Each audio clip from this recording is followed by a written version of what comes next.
जिले की हर खबर सबसे पहले आप तक पहुंचाने का वादा। बस। नमस्कार, आप देख रहे हैं पद्मेश 24/7। कृष्णा सिंडे के साथ बुलेटिन की शुरुआत करते हैं हेडलाइन से।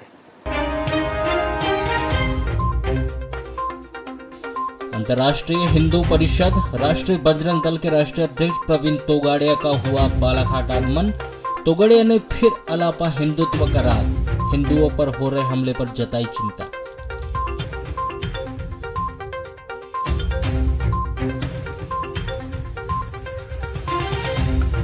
बुजुर्ग और दिव्यांग मतदाताओं के लिए चुनाव आयोग की पहल। 80 वर्ष से अधिक उम्र के मतदाताओं के घर में जाकर लिया जाएगा उनका वोट। नहीं जाना पड़ेगा पोलिंग बूथ, अब घर में ही होगा मतदान।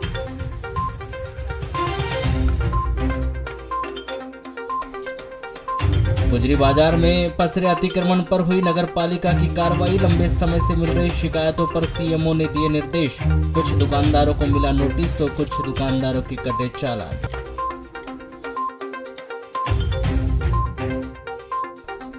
शोपीस बनकर रह गए नगरपालिका के द्वारा लगाए गए प्याऊ। शहर के अधिकतर प्याऊ रहते हैं बंद, नहीं भरा जाता मटकों में पानी।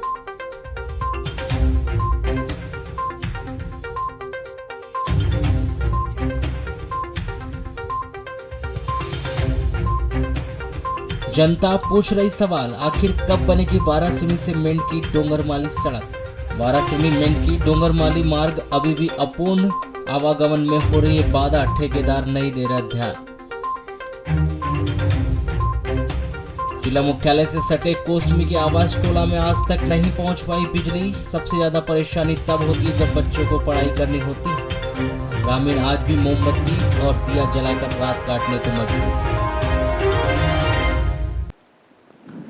रोजाना शराब पीकर आने से नाराज एक पिता ने अपने शराबी पुत्र को डंडे से मारकर घायल कर दिया, जिसे उपचार के लिए जिला अस्पताल में भर्ती कराया गया है। मामला लालबरा थाना क्षेत्र के अंतर्गत आने वाले ग्राम कनकी आवास टोला का है।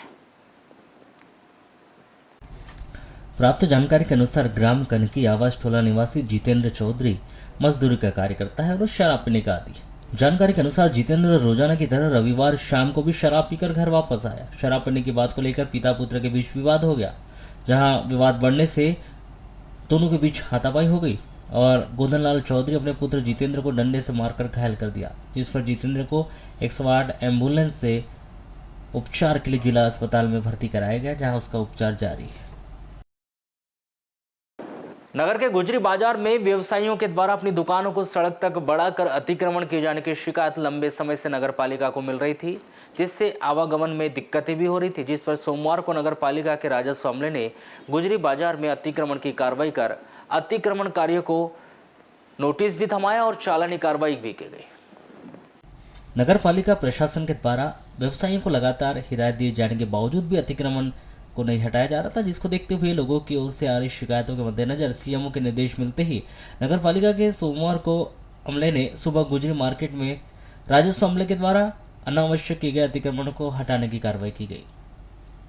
आपको बताया कि गुजरी बाजार में यह समस्या हर समय ही बनी रहती है।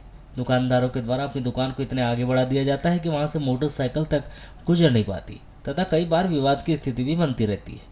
समस्या का समाधान निकालने नगरपालिका के राजस्व अमले के द्वारा सोमवार की सुबह इस पर कार्रवाई करते हुए 2 दर्जन दुकानों पर नोटिस और चालानी कार्रवाई की गई।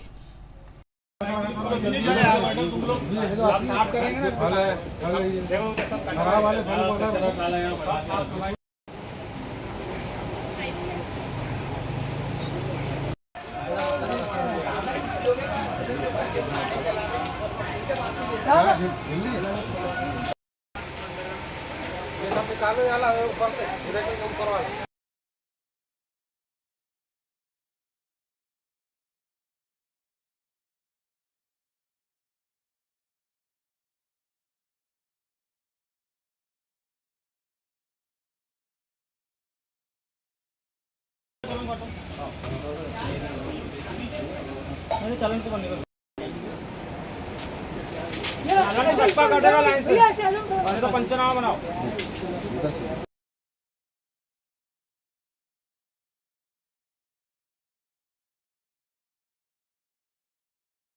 यहाँ पे क्या है, व्यापारी लोगों ने रोडों के ऊपर है अपना दुकान का सामान रोडों के ऊपर लगाई गई थी। अच्छा, अतिक्रमण किया गया था और कुछ लोगों ने झिल्ली वगैरह भी रखा हुआ था, जिन लोगों के ऊपर चालानी कार्रवाई की गई। यहाँ से तो मनिहारी गली में तो लगभग सभी दुकानों में सामने थी। अच्छा। और फल फ्रूट की दुकान में भी कुछ लोगों ने कचरा वगैरह फैलाए हुए थे यहाँ पे, तो उनके ऊपर भी हमने चालानी कार्रवाई की। नहीं तो ये बार बार चालानी कार्रवाई चलती रहेगी, हमारी निरंतर चलती रहेगी हमेशा जी। और कुछ दुकानदार वालों को भी हमने हिदायत दे दी है, अगर आगे फैलाएंगे तो हम चालानी कार्रवाई और करते रहेंगे। अच्छा, ये मनिहारी बाजार में कुछ जगह पे ये भी देखने में आया कि लोगों ने पक्का अतिक्रमण कर लिए, आगे बढ़ा लिए, तो उनको क्या करेंगे आप? उनको नोटिस देकर हम तोड़वाने की कार्रवाई करेंगे। जो आगे बढ़ा रहा है उसका बढ़ने नहीं देंगे, अतिक्रमण को बढ़ने नहीं देंगे हमारे। और पब्लिक को क्या हो रहा है, जो आ रहे हैं उनको परेशानी ना हो, इस हिसाब से हम व्यवस्था बनाते हैं। वाराणसी नगर के विश्राम भवन में सोमवार को शाम 5 बजे भीम आर्मी प्रदेश सह संयोजक दुलेश सिंह आजाद का प्रथम नगर आगमन हुआ, जिस पर उन्होंने प्रेस वार्ता का आयोजन किया। प्रेस वार्ता को संबोधित करते हुए भीम आर्मी प्रदेश सह संयोजक दुलेश सिंह आजाद ने कहा कि बालाघाट के युवाओं में दुगना जोश ऊर्जा है। यहाँ पर अम्बेडकरवादी बहुत ज़्यादा है, जिसको लेकर पूर्व में रैली भी की गई। क्षेत्रीय समस्या पर ध्यान दिया गया है, जहां रामपाली के सरकारी स्कूल में एक शिक्षक राजीव वैष्णव के द्वारा जातिगत भेदभाव किया गया, जिसकी शिकायत की गई, पर वर्तमान तक कोई कार्रवाई नहीं की गई।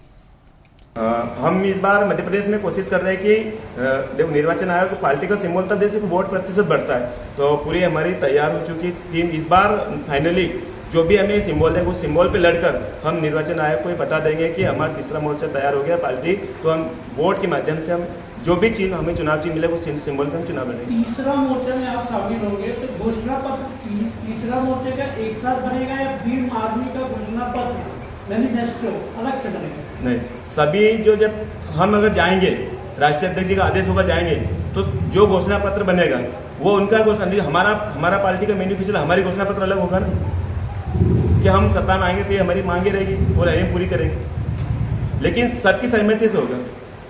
अच्छा, कई संगठन आपके बसपा है, आपके पास दूसरी पार्टियां और है जो इनसे मिलती जुलती हैं, इनसे भी आपका समझौता होगा क्या? हमने क्या कहा कि देश में संविधान को बचाने के लिए, बेरोजगार युवाओं को बचाने के लिए, किसान की आय दोगुनी करने के लिए, महिलाओं की सम्मान बचाने के लिए हमें अगर किसी भी दल से साथ अगर समझौता करना पड़े सरकार को रोकने के लिए तो हम करेंगे। जैसा कांग्रेस का एक मैनिफेस्टो आने वाला है, जिसको लेकर के अपने चर्चाएं है और उसमें उनके द्वारा बताया जा रहा है कि स्वर्णिम मध्य प्रदेश में क्या क्या चीज़ें देना है, तो ऐसा आपने भी कुछ अपने भीम आर्मी ने सोचा होगा, रखा होगा कुछ मुद्दे, तो वो क्या है? अभी आपने सोचा, एक लाडली बहना योजना चल रही है, सरकार ने 1000 रुपया पर प्रत्येक महिलाओं को दिया है, तो माननीय शिवराज सिंह जी ने घोषणा करते कि मैं प्रत्येक महिलाओं को 1000 रुपया दूँ, तो कमलनाथ जी ने कहा कि मैं 1500 दूँ। हमारे बड़े भाई चंद्रशेखर आजाद जी ने अशोकनगर से घोषणा करी कि मैं प्रत्येक महिलाओं को 10,000 पर मंथ ऐसा रोजगार दूंगा कि जो 10,000 रुपये पर मंथ कमाए। हम रोजगार देंगे, क्योंकि 1,000 तो खत्म हो जाएगा। हम ऐसा रोजगार देंगे कि घर बैठी महिला 10 से 12,000 रुपया कमा ले, हम उसकी बात करते हैं। माननीय नरेंद्र मोदी जी ने चप्पल पहनाई थी आदिवासी महिलाओं को, मेरी बहनें हैं, लेकिन हम चाहते कि चप्पल की उसको फ्री आदत नहीं डालें, हम उसको चाहते कि कुछ ऐसा रोजगार दे कि कुछ चप्पल पहने रोज हर महीने खरीद ले। हम रोजगार की बात करेंगे, हम किसान की बात करेंगे, हम महिलाओं की बात करेंगे कि महिला जब आधी रात घर से निकले तो निडर होकर निकले कि उसके साथ कोई किसी प्रकार की अनहोनी नहीं हो।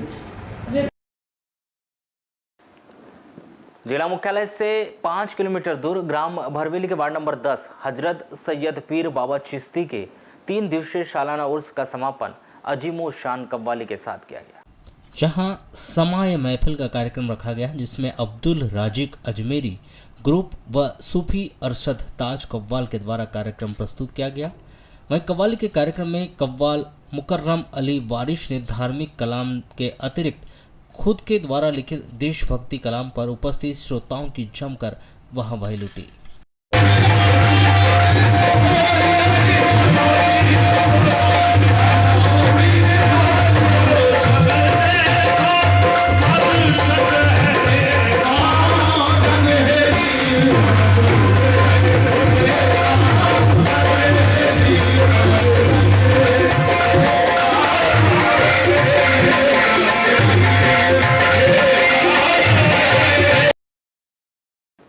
एलएनजी वन परिक्षेत्र के अंतर्गत आने वाले ग्राम डोके में किसान के खेत में बने एक कुएं में 4 जंगली सुअर गिर गए, जहां कुएं में गिरने से 2 सुअर की मौत हो गई, जबकि 2 जंगली सुअर को वन अमले ने कुएं से बाहर निकालकर उन्हें सुरक्षित जंगल में छोड़ दिया है।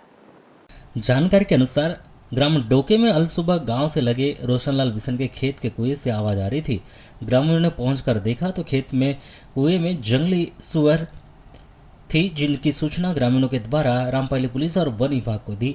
जानकारी लगते ही मौके पर पहुंचे वन विभाग की टीम ने रेस्क्यू अभियान से 4 जंगली सुअर को बाहर निकाला, जिसमें 2 जंगली सुअरों की मौत हो गई थी, जबकि 2 जंगली सुअर का उपचार कर उन्हें जंगल में छोड़ दिया गया।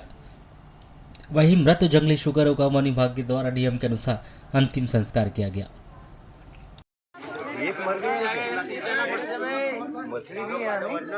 मंगोरे हैं बड़े बड़े पीस।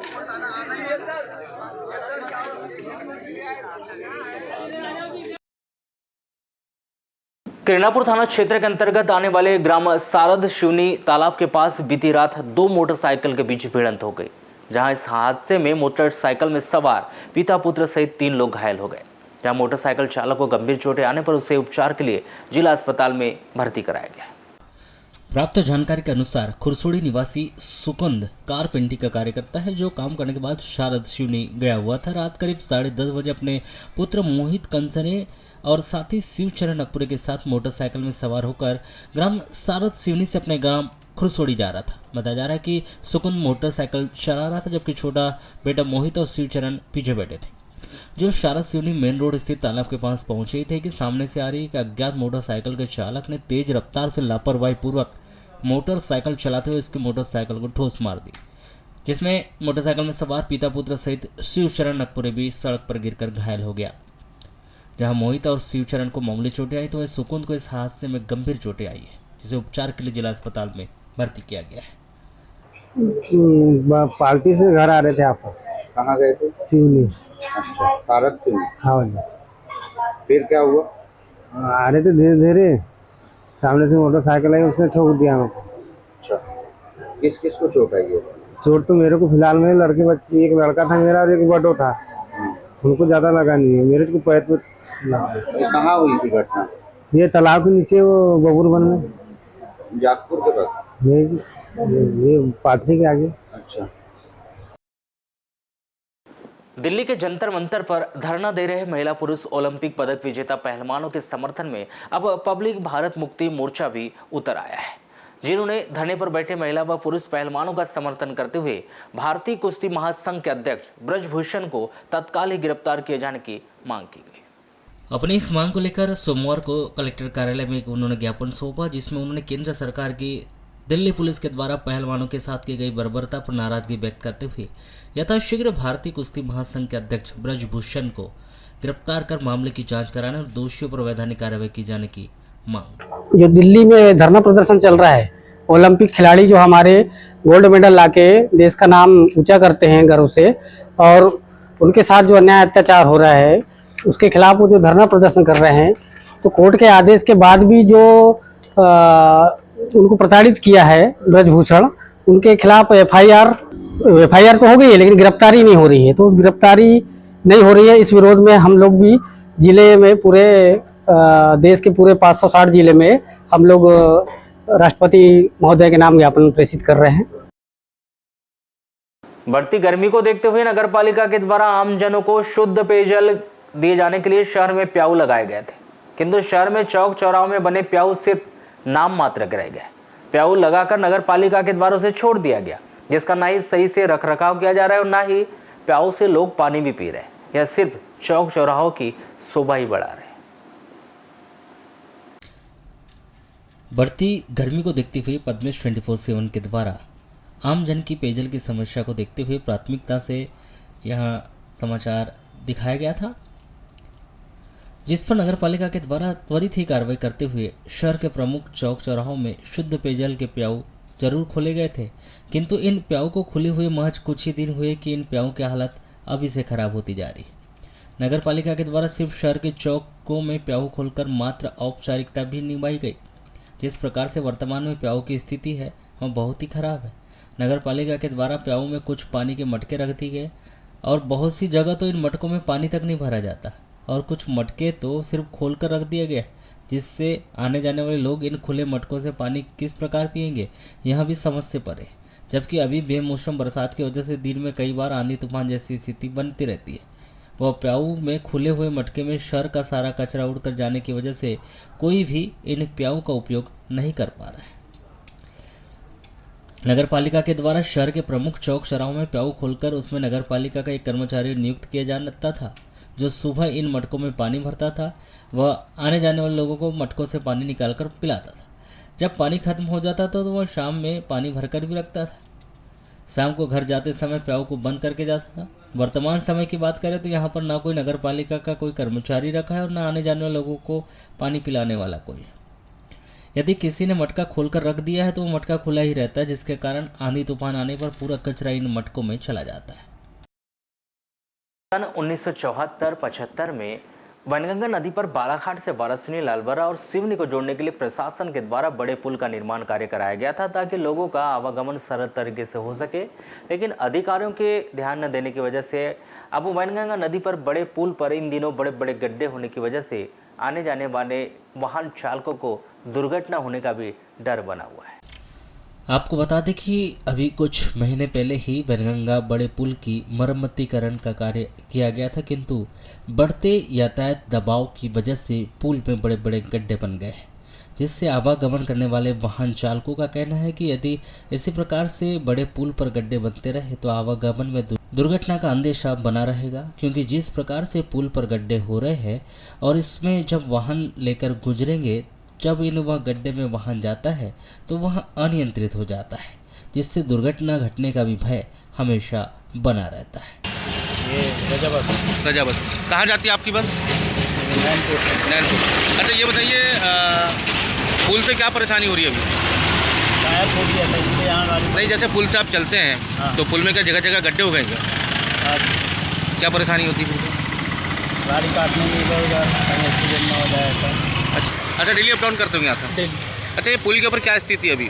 पुल के ऊपर गड्ढे बहुत हो गए, कहाँ आने जाने में बहुत समस्या होती है। कैसी समस्या आ रही है? अब जगह जगह पे बड़े बड़े गड्ढे हो गए तो गाड़ी चलाने में बहुत समस्या होती है इसमें। अच्छा, एक्सीडेंट खतरा भी बना रहता है? एक्सीडेंट का खतरा बना रहता है और गाड़ी तो क्या होना चाहिए था फिर भी? इसका मतलब पुल के ऊपर जो गड्ढे उनको भरना चाहिए, तो डामरीकरण फिर से होना चाहिए। अभी कैसी स्थिति में है पुल की स्थिति? बड़े बड़े गड्ढे आप देखने जाओगे तो बकायदा। जब इस विषय पर मध्य प्रदेश सड़क विकास निगम लिमिटेड के संभागीय प्रबंधक दीपक आड़े से चर्चा की गई तो उन्होंने बताया कि वनगंगा नदी पर करीब 1974-75 में सेतु विभाग के द्वारा पुल का निर्माण कार्य किया गया था और उसके बाद मध्य प्रदेश सड़क विकास निगम लिमिटेड के सुपुर्द कर दिया गया था। पुल की साफ सफाई का कार्य नगर पालिका का होता है, जो बारिश के कारण सफाई नहीं होने से पानी का भराव हो गया और गड्ढे उभर आ गए। फिलहाल तो मरम्मतीकरण के लिए एस्टीमेट बनाकर विभाग को भेजा जाएगा, जल्द ही मरम्मत की जाएगी। इस वर्ष के अंत में होने वाले मध्य प्रदेश विधानसभा के चुनाव में पहली बार 80 वर्ष से अधिक उम्र के लोग और दिव्यांगों को उनके घरों में ही मतदान करने की सुविधा मिलने जा रही है। इसके बाद सभी राजनीतिक दलों की निगाहें इन मतदाताओं को साधने में लग जाएगी। बालाघाट जिले में लगभग 13,621 मतदाता 80 वर्ष से अधिक आयु के हैं, जिसमें कुछ दिव्यांग और बुजुर्ग हैं, जिन्हें वोट फ्रॉम होम के तहत मतदान कराया जाएगा। आपको बता दें कि वर्ष के अंत में होने वाले विधानसभा चुनाव में पहली बार ऐसा होने जा रहा है कि 80 वर्ष से अधिक उम्र के मतदाता का वोट घर में जाकर डालने की उन्हें सुविधा दी जा रही है, जबकि इससे पहले सभी मतदाताओं को पोलिंग बूथ में आकर मतदान करना होता था। किंतु इस वर्ष ऐसी सुविधा की गई कि 80 वर्ष से अधिक दिव्यांग व बुजुर्गों का वोट उनके घरों में जाकर लिया जाएगा, जिसकी पूरी वीडियोग्राफी भी करवाई जाएगी। जिसमें बालाघाट जिले की बात करें तो लगभग 13,621 ऐसे मतदाता हैं जो 80 वर्ष से अधिक के हैं। वहीं बालाघाट जिले में मतदाताओं की बात करें तो कुल मतदाता जिले में 13,06,934 मतदाता है, जिसमें से 6,51,542 पुरुष मतदाता तो वहीं 6,55,378 महिला मतदाता व 14 थर्ड जेंडर मतदाता जिले में है। आपको बता दें कि जैसे ही चुनाव की घोषणा होगी उसके 5 दिनों के अंदर ही वोटरों से फॉर्म 12D भरवाया जाएगा। और वोटरों की सहमति ली जाएगी और वोटरों का वोट फॉर्म होम करना चाहते हैं या नहीं, उनका विकल्प सहमति के बाद ही चुनाव तारीख से 7 दिन पहले 2 पोलिंग ऑफिसर उनके घर पहुंचेंगे और पोस्टल बैलेट के माध्यम से उनका वोट डलवा जाएगा। वोटिंग के दौरान वीडियोग्राफी भी करवाई जाएगी। हाल ही में बता दें कि कर्नाटक चुनाव में यह पद्धति अपनाई जा रही है। यहाँ पर पहले से ही 80 वर्ष से अधिक मतदाताओं का मतदान पोस्टल बैलेट के माध्यम से चुनाव से पहले ही करवा लिया गया है। वह अब कर्नाटक के साथ साथ मध्य प्रदेश में भी विधानसभा चुनाव में भी यह पद्धति देखने को मिलेगी, जिसमें जिले के सभी 80 से अधिक वर्ष के मतदाताओं के घर घर जाकर उनका मतदान करवाया जाएगा। इन दिनों शहर की यातायात व्यवस्था सही नजर नहीं आ रही। बात करें अंबेडकर चौक से हनुमान चौक स्थित गोंदिया रोड की, तो यहाँ पर शाम होते ही सड़कों पर वाहनों का जमावड़ा लग जाता है। लोगों के द्वारा अपने 2 पहिया व 4 पहिया वाहनों को रोड पर ही खड़े कर दिया जाता है, जिसमें यातायात तो बाधित होता ही है, साथ में दुर्घटनाओं होने की भी संभावना बनी रहती है। इन दिनों शहर के अधिकांश रोडों पर अव्यवस्थित यातायात नजर आ रहा है। यहाँ पर वाहन चालकों के द्वारा 2 पहिया व 4 पहिया वाहनों को रोड पर खड़ा कर दिया जा रहा है, जिससे ट्रैफिक जाम हो रहा है, साथ में दुर्घटना होने की भी आशंका बनी रहती है। लोगों के द्वारा जहाँ बने वहाँ रोड के ऊपर ही अपने वाहनों को खड़ा कर दिया जाता है, जिस पर यातायात विभाग के द्वारा ध्यान नहीं दिया जा रहा है, जबकि यातायात विभाग के द्वारा बखूबी चालानी कार्रवाई को अंजाम दिया जाता है। शहर की यातायात व्यवस्था पर कोई भी ध्यान नहीं दिया जा रहा है, जबकि अभी कुछ दिन पहले ही पुलिस के वरिष्ठ अधिकारियों के द्वारा आम जन की समस्याओं को जानने के लिए पैदल गश्त की गई थी और शहर में यातायात विभाग के द्वारा कोई कार्रवाई नहीं की जा रही, जिससे कारण आम जनों को जगह जगह वाहन खड़े कर दिए जाते हैं। वहीं यातायात विभाग शहर में यातायात व्यवस्था बनाने की जगह शहर के बाहर चालानी कार्रवाई करते रहता है। जैसे ही शाम का समय होता है, छोटे छोटे फुटकर व्यवसायियों के द्वारा अपने हाथ ठेलों को सड़क के किनारे लगाते हैं। यहाँ पर वाहन चालकों के द्वारा आकर अपने वाहनों को सड़कों के ऊपर खड़ा कर दिया जाता है, जिसके कारण यातायात अवरुद्ध होता है। जगह जगह जाम जैसी स्थिति निर्मित हो जाती है, चाहे वो काली पुतली चौक की बात करें या तो फिर अम्बेडकर चौक या फिर हनुमान चौक। इन स्थानों पर अधिकतर यह स्थिति देखने को मिलती है और लोगों के द्वारा इन प्रमुख चौक चौराहों पर अपने वाहन खड़े कर दिए जाते हैं। ऐसे शहर के प्रमुख चौक चौराहे हैं जहां पर स्थानीय लोगों के द्वारा अपने व्यावसायिक संस्थान तो खोल दी गए, किंतु पार्किंग की व्यवस्था नहीं होने की वजह से सड़कों पर वाहन चालकों के द्वारा वाहन खड़े रखा जाता है, क्योंकि पूरे शहर में पार्किंग की व्यवस्था नहीं होने के कारण वाहन चालकों के द्वारा सड़कों पर वाहन पार्क कर दिया जाता है, जिसका खामियाजा आम जन को उठाना पड़ता है।